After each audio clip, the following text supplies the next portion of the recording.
요즘 여러분들과 함께 16세기 유럽의 역사, 그 중에서도 종교개혁 시기, 그 시기의 역사를 함께 나누고 있는데요. 그러다 보니까 영국도 갔다가 프랑스도 갔다가 좀 있다가는 스페인도 가야 돼요.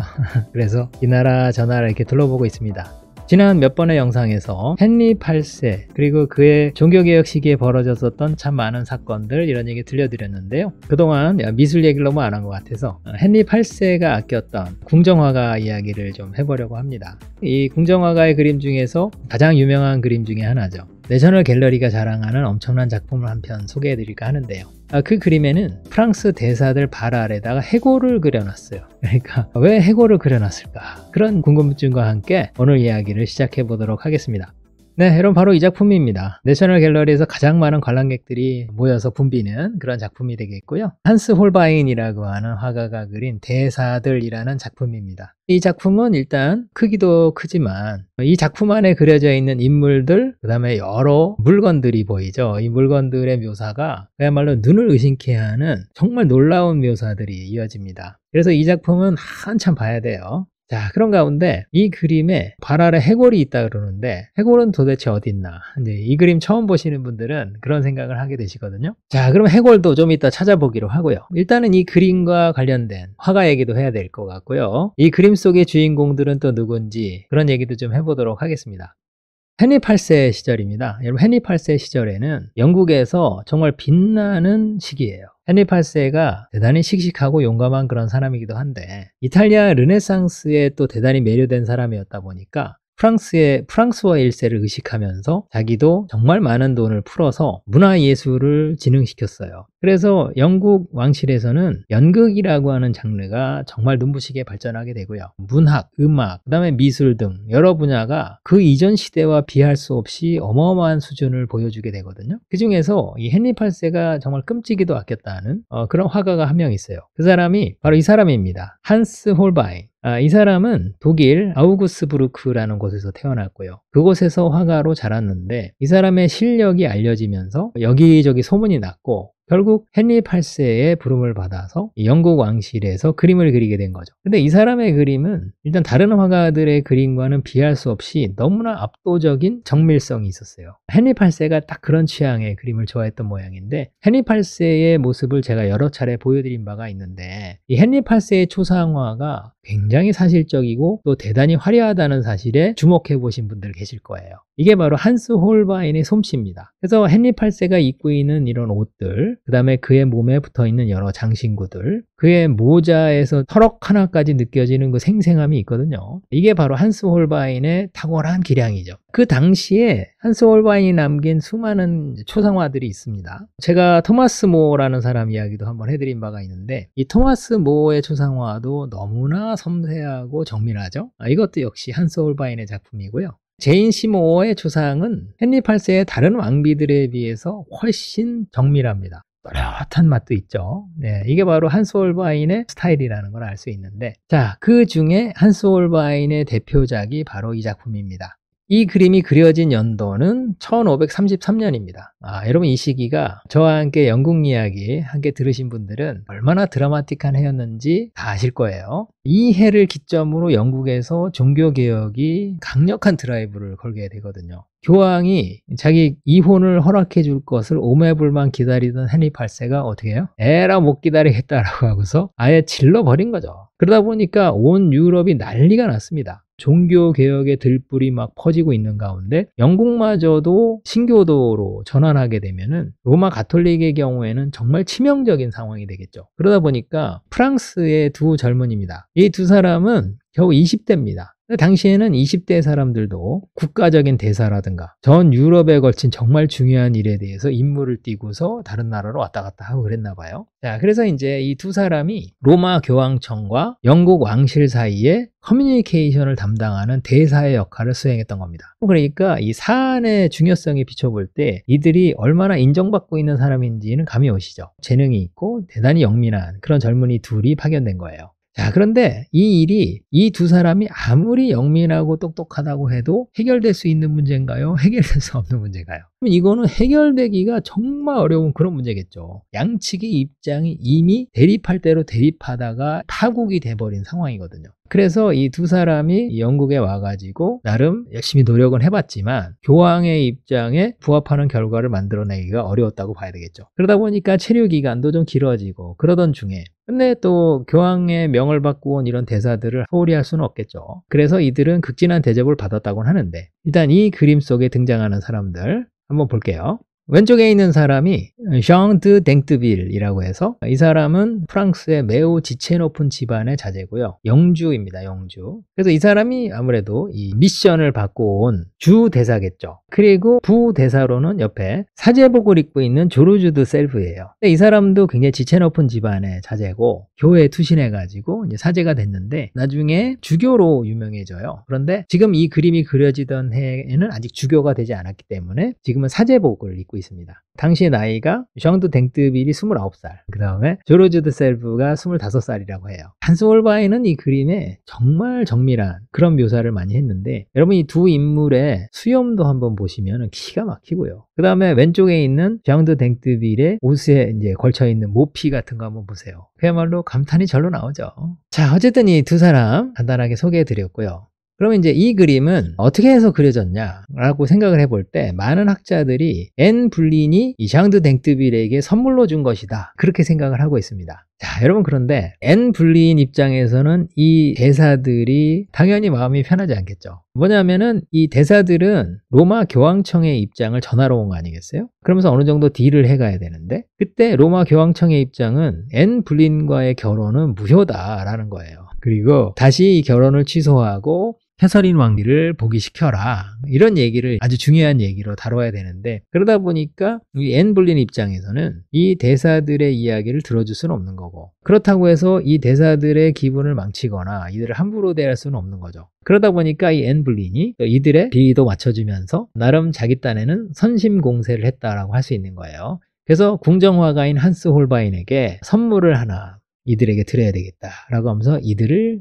그려주면 어떻겠냐 이렇게 제안했다는 거예요. 그래서 이 작품은 앤 불린의 뜻에 따라서 한스 홀바인이 그려준 것이죠. 자, 그럼 이제 이 그림 속으로 좀 들어가 보겠습니다. 이 두 사람 사이에 장식장 같은 게 하나 있고요. 그러고서 그 안에 정말 많은 물건들이 있습니다. 그럼 이 물건들을 한번 살펴보면은 기가 막힌 부분들이 많은데요. 네, 일단 위에 선반에 놓여져 있는 물건들을 한번 보면은 지구본 같은 게 있고요. 이것저것 무슨 관찰 도구 같은 게 있잖아요. 여러분 이게 천문학에 사용되는 그런 것들입니다. 당시에 르네상스 시대 중에서 후반부가 되겠죠. 이 시대에는 과학에 대한 관심이 대단히 높아졌기 때문에 지식인이라고 불리는 사람들은 이런 도구들을 다 갖고 있었고요. 각자 자신이 하늘을 관찰했어요. 그런데 여기에서 지구본처럼 생긴 거 이거는 뭐냐면 지구본이 아니고 천구의라고 해야 되겠죠. 하늘에 있는 여러 별자리들 그런 것들을 일목요연하게 볼 수 있도록 이렇게 동그란 형태로 만들어 놓은 그런 것이고요. 이 아래에 있는 것들은 다 별자리도 관찰하고 해가 뜨고 지는 거 그런 걸 통해서 이제 시계도 맞춰볼 수 있는 해시계도 있는 것이고 여러 도구들이 있습니다. 자, 그런데 이런 물건들이 놓여지기 전에 그 밑에는 페르시아 카펫이 깔려 있어요. 여러분 이 페르시아 카펫은 당시에 최고의 부자들이나 소유할 수 있는 그런 겁니다. 그렇기 때문에 여기에 있는 대사들이 얼마나 부유한 사람들인지를 암시하는 그런 효과가 있어요. 그 다음에 이제 오른쪽 아래에 책이 한 권 놓여 있는데 이것은 조르주 드 셀브의 책인 것으로 보이는데 여러분 여기에 조르주 셀브의 나이가 25살이다 이렇게 써 있어요. 아주 디테일하죠. 자, 그러면 이제 아래 선반으로 한번 가보겠습니다. 아래 선반에 훨씬 많은 의미가 좀 담겨 있는데요. 여기 보니까 페르시아 카펫 아래에 지구본이 있습니다. 이건 진짜 지구본이죠. 그 다음에 우리가 여흥을 돋굴 때 사용하는 류트라는 악기가 있고 아래는 책들이 놓여 있습니다. 그리고 류트 바로 아래는 또 컴퍼스 같은 게 놓여 있습니다. 여러분 이 컴퍼스는 지구본하고 관련이 있겠죠? 자, 하나하나씩 보면은요. 여러분 요 컴퍼스랑 지구본이 말하는 것은 뭐냐면은 그 당시가 대항해 시대였다는 거예요. 그래서 당시에 야심찬 젊은이들은 모두 다 큰 배를 타고 항해를 떠나는 거죠. 그래서 전 지구를 지금 열심히 개척하고 있는 그런 시대를 암시하고 있는 것이고요. 그 다음에 그 류트를 자세히 보시면은 류트의 줄이 다 온전히 있는 게 아니라 중간에 끊어져 있어요. 여러분 여기에 상당한 암시가 들어있다라고 봐야 될 텐데, 당시에 이 대사들이 영국에 와 있는 이유는 뭐냐면은 종교적인 갈등을 봉합하고 다시 회복시키기 위해서 그렇습니다. 그래서 영국이라고 하는 곳의 입장, 국교회를 만들겠다는 거죠. 근데 가톨릭 입장에서는 가톨릭으로 유지해라, 그런 식의 이제 주장이 서로 충돌하고 있다고 할 수 있는데, 이 류트의 줄이 끊어져 있다라고 하는 건 뭘까요? 이거는 조화가 깨졌다는 것이고, 이 대사들이 와서 이야기하는 그런 논의들이 결렬되었다, 그런 암시가 담겨 있죠. 여러분 이 그림을 의뢰한 사람이 누구라 그랬죠? 앤 블린이죠. 여러분 이 앤 블린 입장에서는 대사들을 잘 이렇게 대해주면서도 자기 속마음을 넌지시 드러낸 거라고 할 수 있어요. 이미 판은 깨졌으니 돌아가시는 게 어떻겠습니까? 약간 이런 의미가 담겨 있다고 볼 수 있어요. 네, 여러분 그 다음에 이 아래에 보시면은 책이 있습니다. 조금 열려있는 책이 있고, 그 다음에 완전히 펼쳐져 있는 책이 있죠. 자, 이 중에서 한스 홀바인이라는 사람이 참 얼마나 지독한 사람인지를 볼 수 있는데, 빼꼼 열려있는 저 책에 글씨가 제대로 써 있습니다. 그 글씨를 읽을 수가 있는 거예요. 그 다음에 오른쪽에 펼쳐져 있는 책 보면은 여기에 악보가 나오는데, 악보의 음표들 이런 것들이 너무나 생생히 그려져 있죠. 자, 그런데 이 펼쳐져 있는 이 책을 학자들이 연구해 보니까 이 책은 무슨 책이냐면은 마르틴 루터의 기도서라고 합니다. 여러분 여기에 상당한 의미가 담겨 있다는 걸 알 수 있겠죠. 그러니까 당시 영국에서는 프로테스탄트로 가겠다, 그런 거죠. 그러다 보니까 아래 선반에다가 마르틴 루터의 기도서를 펼쳐 놓았다, 이제 그런 얘기겠죠. 여러분 이게 바로 위에 있는 류트하고 같이 한데 어울려서 앤 블린이라는 사람이 결국 이 그림을 통해서 말하고자 하는 바가 담겨 있다, 이렇게 얘기해 볼 수 있을 것 같아요. 그러니까 두 분들이 아무리 노력하셔도 영국은 이제 개신교로 완전히 돌아섰습니다, 이런 의미를 표현한 거라고 할 수 있겠어요. 네, 책을 좀 확대해 볼까요? 예, 여러분 말씀드렸듯이 그야말로 지독하죠. 책이 많이 읽다 보니까 책장이 좀 너덜너덜해지면서 사람의 손때가 묻은 것까지 어쩜 이렇게 묘사가 됐는지 참 기가 막힙니다. 이제 이 작품의 하이라이트를 또 보실 시간이 됐어요. 그러니까 이 작품에 해골이 있다 그러는데, 해골이 어디 있다는 거냐, 그 얘기를 좀 해보도록 하겠습니다. 두 대사의 발치에 해골이 있다, 그런 얘기인데요. 발치에 해골은 없고 뭔가 기묘하게 생긴 길쭉한 타원형의 무엇인가가 보이는데, 이미 그 눈썰미가 있으신 분들은 해골이 보인다 라는 분도 계실 거예요. 그런데 해골이라고 하기에는 너무 납작하게 찌그러졌지 않습니까? 여러분 이게 바로 르네상스 시대의 원근법을 정복한 그런 화가들이 말하자면은 판판한 판으로 되어 있는 것을 비스듬하게 할 경우에 좀 찌그러져 보이죠. 그런 식으로 원근법을 얼마나 자유자재로 구사할 수 있는지, 이런 것들을 보여주기 위해서 이런 기법들을 많이 씁니다. 그러면은 이 해골을 보기 위해서는 어떻게 해야 되냐면은 그림을 정면에서 보시면 안 돼요. 그래서 그림을 어디서 봐야 되냐 하면은 이렇게 보셔야 돼요. 말하자면 그림에 가까이 다가가시되 그림 바깥으로 저쪽 오른쪽으로 가셔가지고 오른쪽 위에서 이렇게 내려다 보시면은 보입니다. 뭐 반대로 해도 보인다라는 분들도 계세요. 근데 반대로 하는 건 좀 어렵습니다. 왜냐하면 내셔널 갤러리에 이 그림이 거의 바닥까지 내려와 있거든요. 그렇기 때문에 바닥보다 더 아래로 내려갈 수는 없겠죠. 그렇기 때문에 이 해골을 보시려면은 그림의 오른편으로 가셔서 벽에 딱 붙어서 보셔야 돼요. 자, 그러면은 이렇게 봤을 때 그럼 어떻게 보인다는 거냐? 자료사진 한번 보겠습니다. 여러분 보이시나요? 오른쪽으로 딱 벽에 붙어서 약간 위에서 내려다 보게 되면은 해골이 또렷이 보이죠. 이게 바로 굴절이죠. 무엇인가가 이렇게 비스듬하게 있을 때 상이 왜곡되어 보이는 그런 현상으로 이렇게 그려놓은 거라고 할 수 있어요. 자, 그러면은 우리가 또 궁금증이 일지 않을 수가 없습니다. 뭐냐면은 왜 이 두 대사들 발 아래다가 해골을 그려놨냐? 혹시 위협을 하는 것인가? 뭐 이렇게 생각하시는 분들도 있어요. 너희들 계속 까불면은 혼난다, 뭐 이런 얘기가 되겠죠. 근데 그런 뜻은 아니고요. 여러분 이 작품을 그릴 때 앤 블린이라는 사람의 또 나름의 의도, 이런 것도 담겨 있을 수 있겠지만, 화가는 또 이 그림을 그리는 대상, 주인공들인 샹드 댕뜨빌이라든가 조르주 드 셀브, 이 사람의 의견도 감안을 해서 그려야 되겠죠. 자, 그런데 이 대사들 중에 주 대사라고 할 수 있는 샹드 댕뜨빌이 자신의 삶의 좌우명이랄까, 그런 게 있어요. 그게 뭐냐면은 기쁠 때나 슬플 때나 그 언제라 하더라도 결코 죽음을 잊지 말라 라고 하는 그것이 이 사람의 좌우명이었대요. 라틴어로는 메멘토 모리라고 하는 것이고, 서구에서 굉장히 오랫동안 지속되어 왔었던 경구라고 할 수 있어요. 그러니까 함부로 이렇게 살다가 나중에 정말 뼈저리게 후회하는 그런 일들이 있는데, 죽음을 자기 앞으로 이렇게 끌고 와서 항상 죽음을 의식하다 보면은 방탕해지려 한다든가 또는 허튼 생각을 하게 된다든가, 그럴 때마다 자기를 다잡는 그런 일이 되겠고, 그 다음에 아무래도 자신의 삶을 좀 더 의미 있는 삶이 되도록 하는데 중요한 계기가 되겠죠.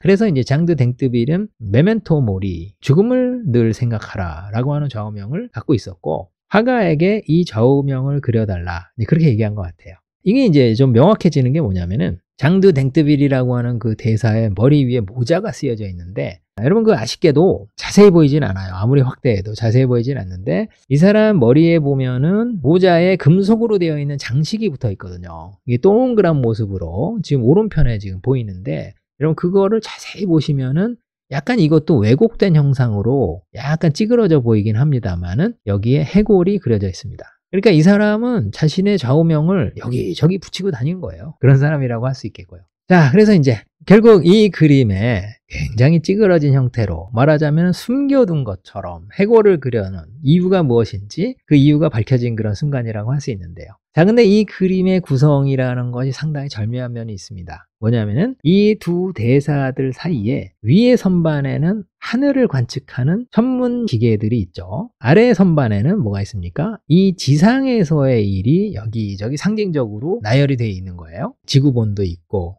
그 다음에 지금 종교 개혁으로 싸우고 있는 어떤 그런 모습도 나와 있고, 그런데 천상, 지상, 그 다음에 저 아래 바닥이 되겠죠. 그래서 죽음의 세계가 이 아래에 놓여져 있는 거죠. 그래서 3단 구성으로 종교적인 어떤 의미나 이런 걸 감안해서 이 세상이 어떻게 구성되어 있느냐를 보여주는 아주 절묘한 구성이라고 할 수 있습니다.